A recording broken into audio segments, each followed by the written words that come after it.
Hello, welcome to the weekly ITNet Tech Update. Is your business considered a financial institution? Have you heard the latest on the FTC safeguard rules? Today I'm going to be discussing what the FTC is and how, or whether or not it affects your business and how long you have to comply without any penalties.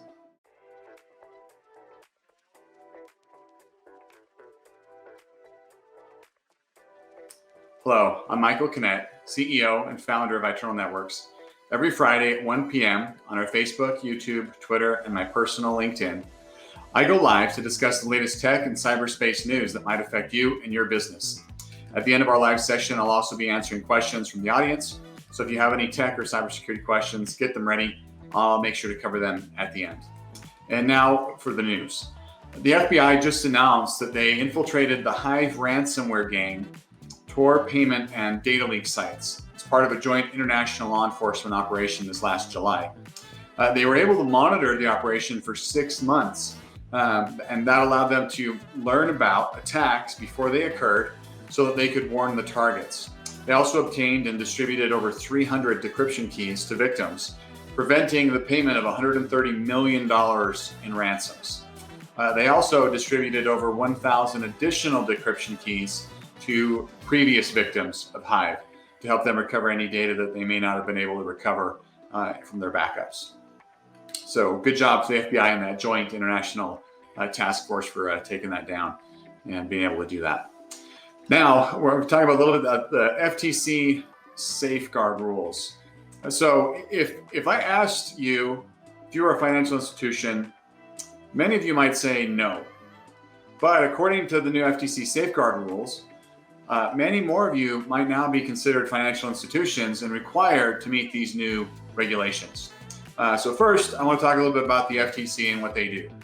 The FTC works to protect consumers and businesses alike by preventing unfair, deceptive, and fraudulent practices in the market.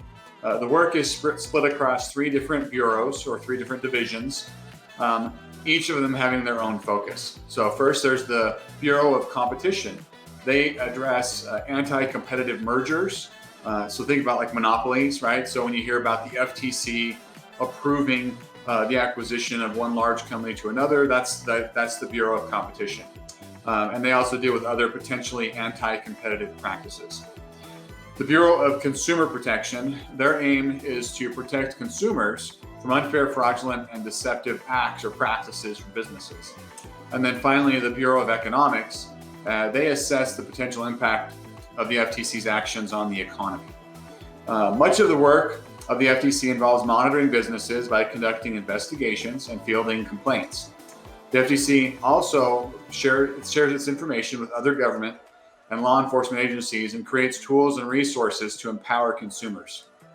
So I mentioned the FTC safeguard rules. What are those? What are we talking about here? Well, the FTC approved some changes to the existing safeguard rules back in October of 2021. And those changes include more specific criteria for what safeguards financial institutions and what these institutions must implement as part of their information security programs. While many provisions of the rule went into effect 30 days after the publication, other sections were set to go into effect December 9th, 2022. Those were extended. They will now go into effect June 9th, 2023. So here in a few months, which is why we're talking about it, right? These things are going to be going live in a few months, and it's important that you're aware of these changes and whether or not they impact you. So first, before I get into these rules and the changes, let's talk a little bit about who they impact, right? So financial institutions. Well, what are financial institutions? What they're talking about is businesses that deal with finances that are not banks, they're not federally insured, right? So banks, credit unions, right there, they have federal regulations because of the industries that they're in, where they already have similar safeguards in place for those regulations. Now, the new FTC is saying, hey, there's other businesses that deal with similar financial data that don't have any regulations and that are not protecting their clients' information. So some of these are CPA firms, right? If you're bookkeepers, accounting firms, right? They deal with very confidential financial data for their clients. They're now included in these new FTC safeguard rules. Others, car dealerships. Car dealerships, right? They do financing and loans and other stuff and coordinate all this stuff, and they collect financial information from their clients. So this is another big industry that's going to be impacted by these changes. And so it's important, if you're not sure, to do some research and find out whether you're included in these and whether your industry is included or not. We will definitely be posting some more information and providing more details, having some webinars and other stuff coming up to talk more about these specifics also. So now to these changes that are going to be going into effect June 9th. So number one, authorized user. So they're clarifying what authorized user means, and that means any employee, contractor, agent, customer, or another person, sounds to me like everybody, that is authorized to access any of your information systems or data. So in the past, authorized user was probably employee or agent, somebody direct. Now they're saying, look, anybody that you authorize to access any of your information, now that's considered an authorized user.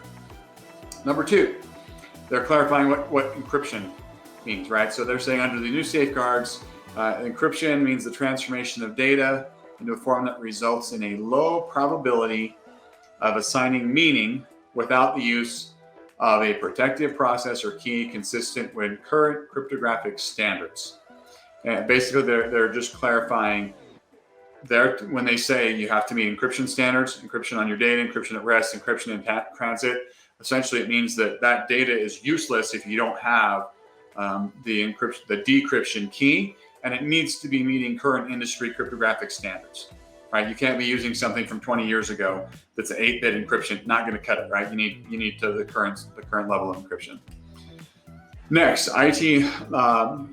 they're talking about defining a little bit more what financial institution means. I already talked about this a little bit, right? This is from the safeguards, quote, any institution, the business of which is engaging in an activity that is financial in nature or incidental to such financial activities. And they also added that it pertains to, quote, the company acting as a finder and bringing together one or more buyers and sellers of any product or service for transactions that the parties themselves negotiate and consummate as a financial institution. Because acting as a finder is an activity that is financial in nature or incidental to a financial activity listed in within the statutes here. So a little bit more clarification on what that is. So if you're trying to put people in touch with others and dealing with financial transactions and stuff, you are now considered a financial institution under these safeguards. The safeguards also has changed this. They're now clarifying that you have to have an information security program, and this is what it means. It means that the administrative, technical, or physical safeguards you use to access, collect, distribute, process, protect, store, use, transmit, dispose of, or otherwise handle customer information, right? You have to have a process in place for all that, right? You have to have a program, information security program geared around those things on how you are safeguarding that data and how it's accessed, distributed, processed, stored, transmitted, disposed of, all of that, right? You have to have a plan in place and implemented for that. They also add some additional clarification on multi-factor authentication, which I talk about on a lot of my live streams and a lot of my other videos.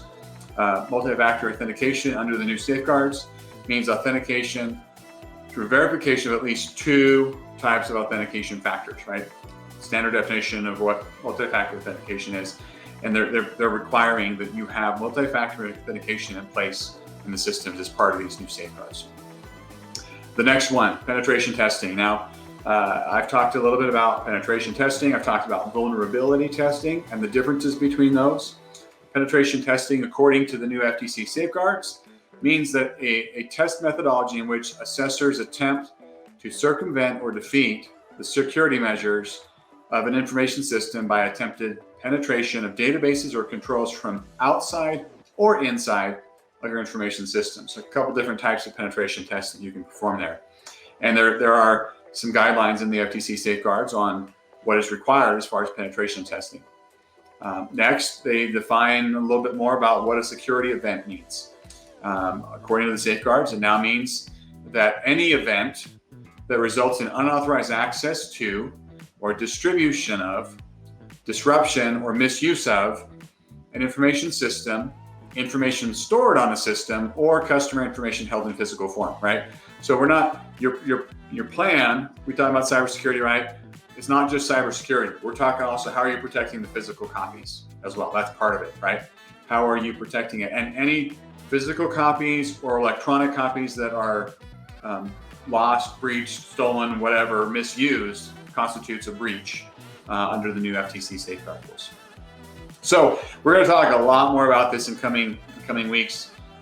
Expect more live stream data, more blog posts and other stuff as we get closer to it.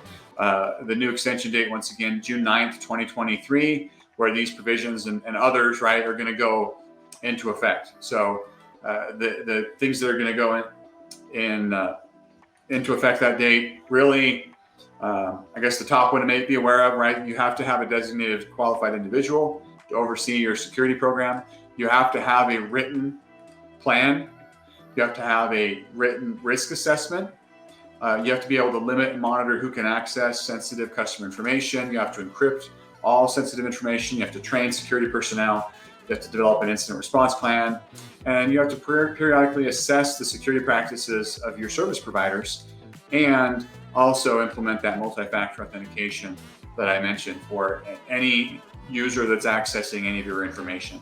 So it's important to know, if you fit under this FTC safeguard rule, you have a few months, but you're going to want to start planning and preparing now and preparing yourself so that there's no penalties when that does go into effect.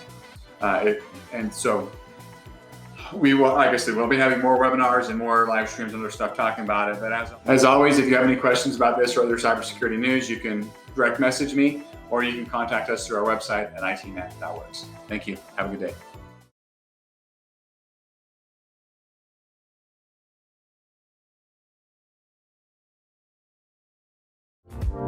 day.